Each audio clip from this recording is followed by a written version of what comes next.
Hello everyone, आप सभी का बहुत बहुत स्वागत है हमारे चैनल पर। सबसे पहले आप सभी का बहुत बहुत धन्यवाद हमारे चैनल को इतना प्यार और सपोर्ट देने के लिए। अभी रिसेंटली हम हमारी कुलदेवी बांकी माता के दर्शन के लिए गए थे, जो कि जम्मू और रामगढ़ में पड़ती है। यहाँ से लगभग 50 से 60 किलोमीटर की दूरी पर पड़ता है भानगढ़ का किला। तो हम उसे भी देखने के लिए चले गए। इस किले के बारे में आपने बहुत सारी स्टोरियाँ सुनी होगी। मेनली राजस्थान का ये एकमात्र ऐसा किला है जो अपनी हॉरर स्टोरियों के लिए इतना प्रसिद्ध है। किले की मेन एंट्री पर ही एक बहुत बड़ा पीपल का पेड़ है और हनुमान जी का मंदिर है। तो हम हनुमान जी के दर्शन करने के बाद किले को देखने के लिए आगे चले गए। हम बहुत पहले इस किले में गए थे, तब यहाँ पर कोई एंट्री फीस या कोई पार्किंग वगैरह का शुल्क नहीं लिया जाता था। लेकिन अभी भारतीय पुरातत्व विभाग ने यहाँ पर अपना एक छोटा ऑफिस खोला है, जिससे अब जो इस किले की बहुत सारी चीज़ें हैं उनका रख रखाव अच्छे से किया जा रहा है। तो फिलहाल यहाँ पर अब इन्होंने एंट्री फ़ीस भी लगाई है, जो लगभग 20 से 25 रुपये पर पर्सन है। हमने सबकी टिकट ले ली और हम किले को देखने के लिए आगे चल दिए। आप जैसे ही एंट्री लेते हैं, आपको यहाँ पर जो इस किले की मेन स्टोरी है वो भी दिखाई देती है और एक मैप भी लगा हुआ है, जो आपको इस किले की पूरी चीज़ों को आसानी से बता देता है कि रानी का महल कहाँ पे था या कौन सी चीज़ें कहाँ पर थी। किले में एंट्री लेने के बाद ऐसे बताते हैं कि यहाँ पे एक बहुत बड़ा पहले मीना बाज़ार हुआ करता। आज आज भी अगर आप इस किले की टूटी हुई दीवारें देखते हैं या बाहर की तरफ ये टूटी हुई दीवारों को देखते हैं, खंडर स्थितियों को देखते हैं, तो पता चलता है कि ये छोटी छोटी दुकानें थी यहाँ पर पहले। एक दुकान के पीछे एक दुकान, पहले के ये दुकानें पहले के मैनेजमेंट को दर्शाती है, जो कि बहुत ही अच्छा बताया जाता है। आपने इस किले की बहुत सारी स्टोरियाँ सुनी होंगी, जिसमें से जो मेन फेमस स्टोरी है वो रानी रत्नावती की बताई जाती है। कहते हैं इस किले का निर्माण 1573 में भगवान दास ने अपने बेटे माधो सिंह के लिए कराया था। उस समय यहाँ की एक राजकुमारी हुआ करती थी रत्नावती, जो कि बहुत ही खूबसूरत हुआ करती। आप साइड में देख रहे हैं, ये जो बूढ़ी अम्मा बैठी हैं ये लोकल है यहाँ की, और ये आने जाने वाले जो फॉरनर होते हैं या जो और लोग होते हैं किले को देखने के लिए आते हैं, उनको स्टोरियाँ सुनाती रहती हैं। और ये हमारी आव्या भी चल दी आगे। तो जो राजकुमारी रत्नावती थी वो बेहद खूबसूरत थी। इनकी खूबसूरती के चर्चे दूर दूर तक के राजघरानों में हुआ करते थे। कई राजकुमार इनसे शादी करने की इच्छा भी जाहिर करते थे, लेकिन तब तक राजकुमारी ने किसी के भी विवाह का प्रस्ताव स्वीकार नहीं किया था। कहते हैं एक बार राजकुमारी रत्नावती अपनी कुछ 10 सहेलियों के साथ बाजार को घूमने के लिए गई थी। तो वहाँ पर वो कुछ इत्र की शीशियाँ खरीद रही थी। तभी उन पर किसी सिंधिया सेवड़ा नामक व्यक्ति की नज़र पड़ती है, जो कि उसी जगह का रहने वाला था, उसी नगर का। वो काले जादू का महारथी बताया जाता था। तो जैसे ही सिंधिया सेवड़ा राजकुमारी को देखता है, वो राजकुमारी पर मोहित हो जाता है, तथा जो राजकुमारी ने कुछ इत्र की शीशियाँ खरीदी थी उनमें से एक इत्र की शीशी लेकर उस पर कुछ काला जादू कर देता है। राजकुमारी ने सिंधिया सेवड़ा को ये जादू करते हुए नहीं देखा था, तो राजकुमारी इत्र की शीशियाँ लेकर अपने महल की तरफ चल देती हैं। लेकिन राजकुमारी की एक जो दासी होती है वो राजकुमारी को ये सारी बातें बताती है। तो राजकुमारी क्रोध में आकर उस इत्र की शीशी को एक बहुत बड़े पत्थर पर देकर मारती है। जैसे ही वो इत्र की शीशी उस पत्थर पर जाती है तो वो टूट जाती है और जो सारा इत्र होता है वो उस पत्थर पर फैल जाता है। दरअसल सिंधिया सेवड़ा ने यही जादू किया था कि जो भी इस इत्र को लगाएगा वो अपने आप खुद उसकी तरफ खिंचा चला आएगा। जैसे ही इत्र की शीशी टूटी, सारा इत्र पत्थर पर फैल जाता है और वो पत्थर धीरे धीरे लुढ़कते हुए सिंधिया सेवड़ा की तरफ जाने लगता है। जैसे जैसे उस पत्थर की गति बढ़ती है तो सिंधिया सेवड़ा देख लेता है कि ये पत्थर अब उसी की तरफ आ रहा है। तो मरने से पहले सिंधिया सेवड़ा ये श्राप देकर जाता है कि ये किला बहुत ही जल्द नष्ट हो जाएगा, तथा उसके बाद इस किले में कभी भी खुशहाली या आबादी कभी नहीं होगी। उसके श्राप के अनुसार कुछ टाइम बाद ऐसा ही होता है। अजबगढ़ और भानगढ़ में एक बहुत बड़ा युद्ध होता है, जिसमें जो अजबगढ़ की सेना थी वो भानगढ़ की सेना से काफ़ी ज़्यादा होती है, और युद्ध में बहुत सारे निर्दोष घायल व्यक्ति मारे जाते हैं। कहते हैं कि उनकी आत्माएं आज भी इस किले में हैं। जो आसपास के लोग हैं वो ये बताते हैं कि इस किले में जो भी व्यक्ति रात को रुकता है वो कभी जिंदा वापस नहीं आता। आपने बहुत सारी मूवियाँ भी देखी होगी जो इस किले पे बनी हुई हैं, और भी बहुत सारी स्टोरियाँ हैं जो इस किले को भूतिया बनाने के लिए फेमस है। वैसे इस किले में आज तक ऐसे कहते हैं कि कोई भी व्यक्ति जो रुका हो वो कभी वापस नहीं आया। तो लोग पहले तो दिन में भी जाने से डरा करते थे, लेकिन फ़िलहाल गवर्नमेंट का इस किले की तरफ अच्छे से ध्यान गया है, तो लोगों का रुझान भी काफ़ी बढ़ गया। पहले की तुलना में अब यहाँ पर टूरिस्ट पैलेस ज़्यादा हो गया है, लोग देखने के लिए आ रहे हैं।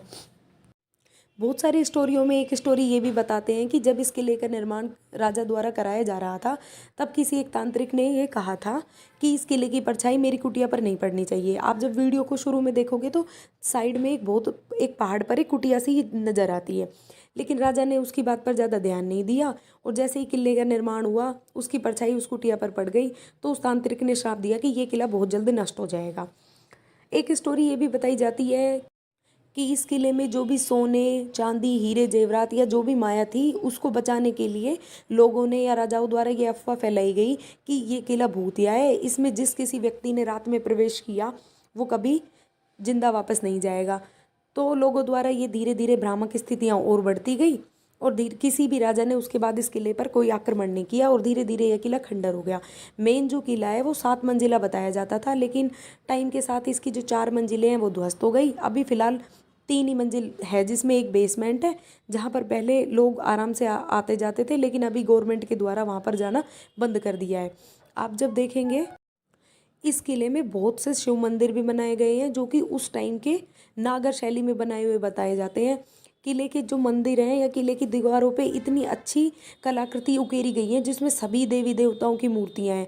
बाद में अकबर या बाबर के युद्ध के समय इन्हें को तोड़ दिया गया था, लेकिन फिर भी कुछ अवशेष बचे हैं। किले जो मेन मंदिर है वो शिव जी का बताया जाता है। तो इन मंदिरों से ये पता चलता है कि पहले की राजकुमारी या जो रानियाँ थी वो शिव पूजा में ज़्यादा विश्वास रखते थे। जैसे ही आप मेन गेट से एंट्री लेंगे तो पहले बताया जाता है कि यहाँ बाजार था जिसकी छोटी छोटी दुकानें थी, वो जो आप वीडियो में देख ही चुके हैं।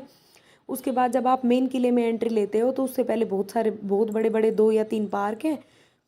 फिर आता है ये एक शिव मंदिर जो यहाँ का सबसे प्राचीन मंदिर बताया जाता है। मंदिर का जो आकार है बिल्कुल जो उसके ऊपर की चोटी है उसको एक गुंबद का शेप दिया गया है, जिसमें अंदर जो है गुंबद के अंदर देवी देवताओं की मूर्तियों को उकेरा गया है। जिस दिन हम गए थे उस दिन संडे था, तो आप देख ही सकते हैं कितनी ज़्यादा भीड़ थी। और ये हमारी आवी भगवान शिव की पूजा कर रही है। जो शिवलिंग है आप उनके बाहर से ही दर्शन करते हैं क्योंकि इनको सुरक्षित रखने के लिए अब इनको एक लॉक के अंदर बंद कर दिया है ताकि जो भी कुछ अनर्गल व्यक्ति जो आते हैं इनको कोई नुकसान नहीं पहुंचाया जा सके। ये यहाँ के सबसे पुराने शिवलिंग में से एक बताए जाते हैं। और ये आवी भगवान से प्रार्थना कर रही है कि प्लीज़ मेरे 1 मिलियन करा दो जल्दी से। किले में घूमते घूमते सब इतने थक गए थे कि वहाँ पर मंदिर में ही बैठ गए कुछ टाइम के लिए। फिर इस मंदिर से आगे जाकर हम गए दूसरे मंदिर, जो वो मंदिर भी शिव जी का ही बताया जाता है, लेकिन कहते हैं किसी युद्ध के टाइम ये जो शिवलिंग थे इनको खंडित कर दिया गया। अब फिलहाल उस दूसरे मंदिर में कोई मूर्ति या किसी भी देवी देवताओं का कोई चित्र नहीं है। जो उसकी दीवारों पे ही है वही कलाकृतियाँ आपको देखने को मिलती हैं। ये विशालकाय मंदिर है जो बहुत बड़े एरिया में फैला हुआ है। जो यहाँ के आसपास के लोग रहने वाले हैं वो ऐसे कहते हैं कि इस किले में से आज भी रात को रोने की, चिल्लाने की या आत्माओं की आवाज़ें सुनाई देती हैं। इसलिए इस किले को हॉरर किले के नाम से भी जाना जाता है। आसपास के लोगों का ये भी मानना है कि अगर इस किले में कोई रात को रुक जाए या संध्या के समय के बाद रुक जाए तो वो कभी भी जिंदा वापस नहीं आता। सत्य चाहे कुछ भी हो, लेकिन ये मिथ्याएं इतनी फैली हुई है कि ये किला केवल अपनी भूतिया स्थिति की वजह से ही फेमस है। वर्तमान में गवर्नमेंट के द्वारा भी इस किले की तरफ अच्छे से ध्यान दिया गया है। जो टूटी हुई दीवारें हैं उनकी टाइम टाइम पर ये लोग मरम्मत कराते रहते हैं। गवर्नमेंट के द्वारा यहाँ पर गार्ड को भी लगाया गया है ताकि जो कुछ लोग हैं वो हमारी विरासत को नुकसान ना पहुँचा सके। इन स्टोरियों के अलावा अगर आपके पास भी कोई ऐसी स्टोरी हो जो हमें नहीं पता हो तो प्लीज़ कमेंट करके ज़रूर शेयर करें। सब भारतीय पुरातत्व विभाग के द्वारा यहाँ एक बहुत बड़ा बोर्ड भी लगाया हुआ है कि आपको यहाँ संध्या के पश्चात रुकना सख्त मना है। आपको हमारी वीडियो कैसी लगी है प्लीज़ कमेंट करके ज़रूर बताएं। और अगर आप हमारे चैनल पे नए हैं तो हमारे चैनल को लाइक करें, शेयर करें, सब्सक्राइब करें। आपको ऐसी बहुत सारी और वीडियो भी ज़रूर देखने को मिलेंगी। और ये हमारे अंकल जी आंटी जी को चढ़ाते हुए। इस किले से निकलने के बाद हम गए थे नीलकंठ महादेव जी के दर्शन करने के लिए, जिसका व्लॉग भी आपको बहुत जल्द हमारे चैनल पर मिलेगा, तो आप प्लीज़ उसे भी पूरा ज़रूर देखें। और आप सभी का वीडियो पूरी देखने के लिए बहुत बहुत धन्यवाद।